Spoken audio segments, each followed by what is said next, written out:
I know I put it off for ages and ages, and I actually didn't want to do this video, but I realized this is something that I have to do, not only for myself, but for anyone else who's in the same position as me.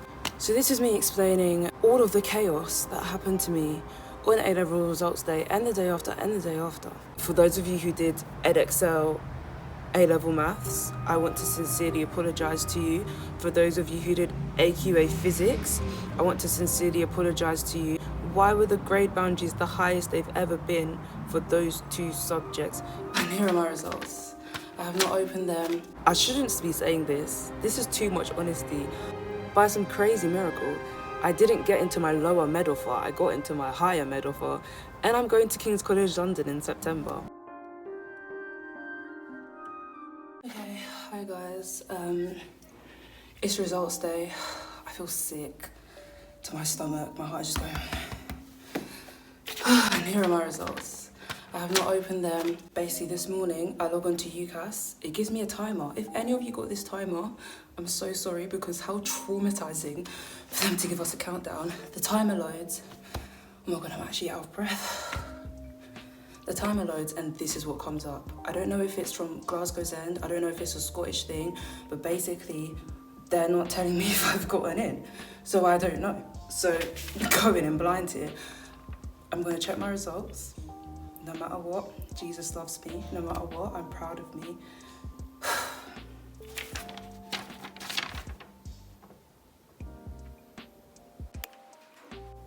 Okay. I got my worst case scenario. I got a B in maths, an A in chemistry, a B in physics, an A in biology. So I don't know what this means for uni, but we're gonna have to wait and see. Wow, I actually got my worst case scenario. Okay, we're gonna have to wait for UCAS to know where I'm going. Thank you, Jesus. Could have been worse. Physics being a B, I'm happy with. But wow, A, B, B. Wow. I suppose this was a long time coming, wasn't it?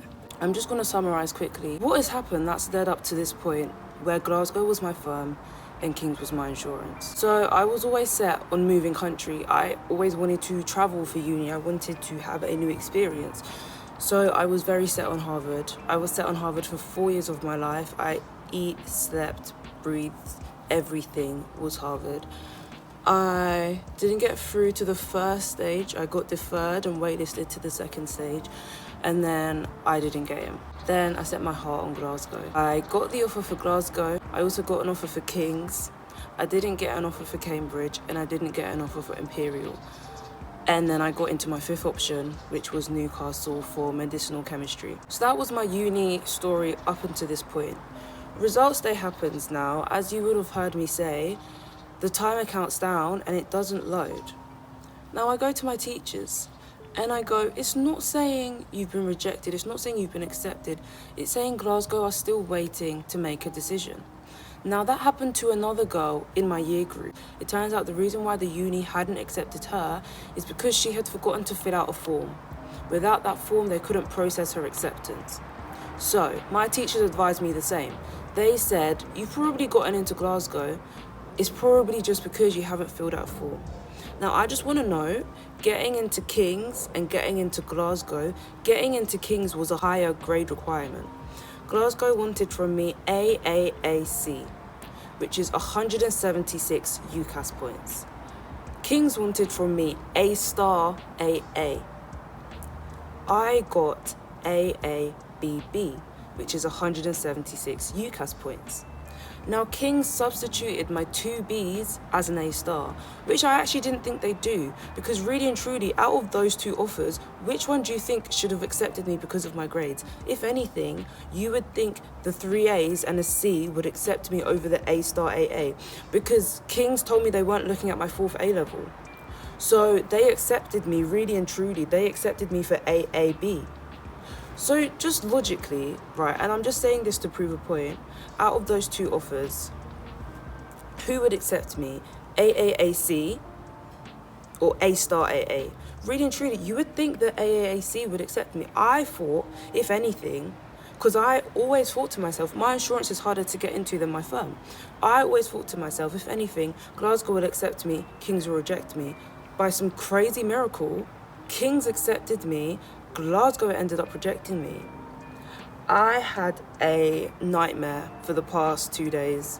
I can't lie to you guys. I've been phoning up, I've been emailing, because when I phone up, the people on the phone are always confused why I got rejected, because they're like, I know we don't consider UCAS points, but your grades are substituted because you wanted 3 A's and a C and I got 2 A's and 2 B's. It's the same.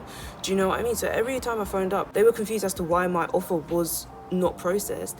And then every time I emailed, they then go, oh, we can't consider equivalence. It had to be that exact thing or not. I just want to clarify though, and I say this on behalf of a lot of people, I'm not referencing any one person, like even on social media I've seen this, people are getting 1 grade below, 2 grades below, 3 grades below what they needed for uni, and unis are still accepting them. I think King's is the perfect example. Let's look at that. I needed A star AA, and in their eyes I got AAB and they took me. And yet for Glasgow, I needed AAC and I got AABB, and yet they are insisting that they will not take me. I think it was so hard for me to come to terms with because they kept bombarding me with emails like I had been accepted, which is also another thing that I then used to fuel my challenge of their decision. Because then the day after, I get a lovely email, congratulations, as you've got your place at Glasgow, you've been selected for a £2,000 scholarship. And I was like, come again? You won't give me my place. You made me wait. Okay, also, let me just clarify. I found out I didn't get into Glasgow in the middle of the day. They updated my UCAS at 12:04 p.m, which is another reason why I thought it was due to my form. I didn't think it was due to my grades, because just randomly during the middle of the day, like everyone else got their rejection at 8 a.m. on the dot, and then it was just me. So I thought the rejection hasn't come yet, so it's probably due to the form. I was out here running around trying to get the form done, and then they go, no, actually it's your grades.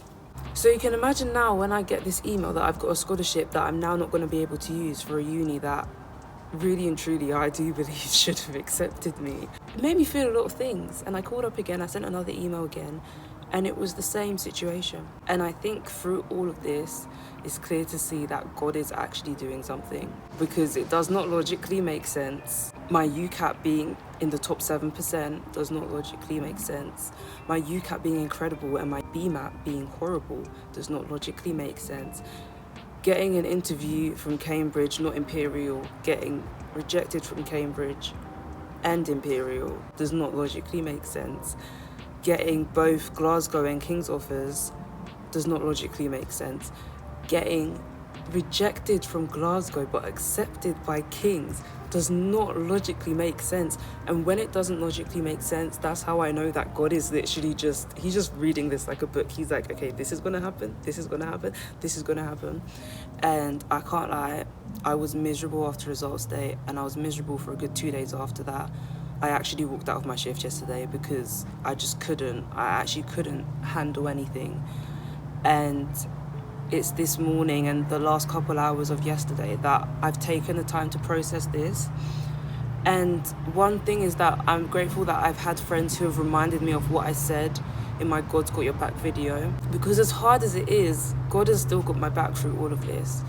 And he's looking at me, and he's low-key laughing, like she doesn't even know what's about to happen. She doesn't even know what's in store. And it's crazy. I was watching a TV show, Private Practice. It's a really chaotic medical drama series, and I got to an episode and one of the doctors was like, people plan and God laughs. I hear that. I've planned so much and God was probably sitting up there laughing like, oh, if only she knew what was coming for her. So that is your answer. Did I get into Glasgow? No. By some crazy miracle, I didn't get into my lower med offer, I got into my higher med offer, and I'm going to King's College London in September. I initially was upset about that. I live very close to London. I feel like I'm gonna be at home, but I need to look for accommodation that's affordable, and God willing, I will be moving out. So you'll still get the whole cutesy room tour, moving out kind of vlogs. I just wanted to update you because if anyone else is in my position, if anyone else didn't feel like results day went the way it should have gone for them, I hear you, I see you, I feel you. If you ask me if I ever thought I'd be getting AABB, no. But I know in my heart there's physically nothing more I could have done. If you go through my channel, I was doing 4 a.m. starts every single day for the last 4 months leading up to A-levels. I literally, every living, breathing, existing second, I was revising. There is nothing more I could have physically done. And I think if you're beating yourself about your grades, I think that's something you need to tell yourself as well. There's nothing more you could have done. Like, you did your best that you could at the time with what you had. That was the best you could have done. And if these are the grades that have merited that, that's not something to beat yourself up about. Feel proud that you sat these exams, you got through it, you made it to here. For those of you who did Edexcel A Level Maths, I want to sincerely apologise to you. For those of you who did AQA Physics, I want to sincerely apologise to you. Why were the grade boundaries the highest they've ever been for those 2 subjects? Any other year in maths, I would have got an A. Any other year, except last year, of course. Last year was a horror show too. Any other year in maths, I would have got an A. Any other year in physics, I would have got an A. Any other year in bio, I'm pushing an A star. So really and truly, what were these boundaries? Physics, really? Physics? Funny one. But another way that I know God is in control is that I shouldn't be saying this. This is too much honesty. I scraped all of my grades. As in, for chemistry, I was comfortably in the A. For biology, I was 2 marks into the boundary. For maths, I was 2 marks into the boundary. For physics, I was 2 marks into the boundary. Tell me God is not intentional. Tell me God is not deliberate. I was this close to having my results be A, B, C, C. I was this close. And that is literally, no one can tell me that's not a miracle, that I literally, for all 3, I was 2 marks in for all 3. Tell me God's not deliberate. So even though everything has worked out in the most ridiculous way, I can see his hand. He has a big God-sized handprint over all of this, because the way everything's panned out, you'd think I'm making it up. I told my friend who's abroad that I didn't get into Glasgow, and she was like, oh, so you went through pharmacy for clearing? And I was like, no, I got into King's. And she was like, what? And I was like, yes, I know, for med. Your girl was shocked. And I'm trying to be grateful that I got into medicine. It's not where I wanted, but I have the privilege of saying that I'm going to be a med student, and that's not something other people can say. And I think that perspective made me be grateful. It forced me to be like, let me stop crying about unis that didn't want me and focus on the uni that did want me, which is KCL. I am proud of myself.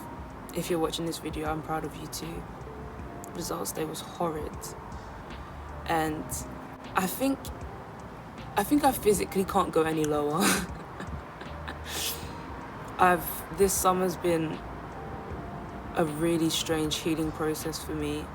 I've lost friends, I've lost uni, and I feel like it's crazy the timing of my channel doing really successful also happened to coincide with some of the worst days of my life. And God didn't do that by mistake. I'm a person where I turn pain into power. The sadder I am, the harder I work. I think you guys are going to see my channel really take on a different light. I really liked this consistency thing that I did over the past 7 weeks. If you watched any of those videos, I appreciate you. I thank you so much, because those videos literally brought such a drastic change to my channel. I have 500 subscribers. I've hit 500 subscribers on results day actually, which was the most ironic thing. As I said, God brought some of my biggest blessings on the worst days of my life. And even waking up this morning, I'm like, oh my God, if I don't do the 500 subscribers video soon, I'm gonna have 600 before I can even make the video. Like, I'm so blessed, I'm so grateful, I'm so happy, and the timing of this is really, is funny. But I just wanna say thank you for all of your support. I can't fathom that I have over 500 subscribers. I can start earning money on YouTube. Like, that's crazy to me. And if you watched the video, if you liked, if you commented, if you shared, that's because of you. So thank you. I'm okay before anyone worries. I hope you are all doing okay. I hope you are all taking the time you need to process your results, however good or bad they were. If you got what you wanted, if you got into the uni you wanted, well done. I'm proud of you. I'm happy for you. If your results weren't what you wanted them to be, it's all gonna be okay. And that's one thing I just keep telling myself throughout everything that's happened to me the past couple of days. And I wish I could get into detail on the camera, but I can't. But it's all gonna be okay. So thank you guys for watching. Like, comment, share and subscribe, and you will see me very soon with my 500 subscribers video.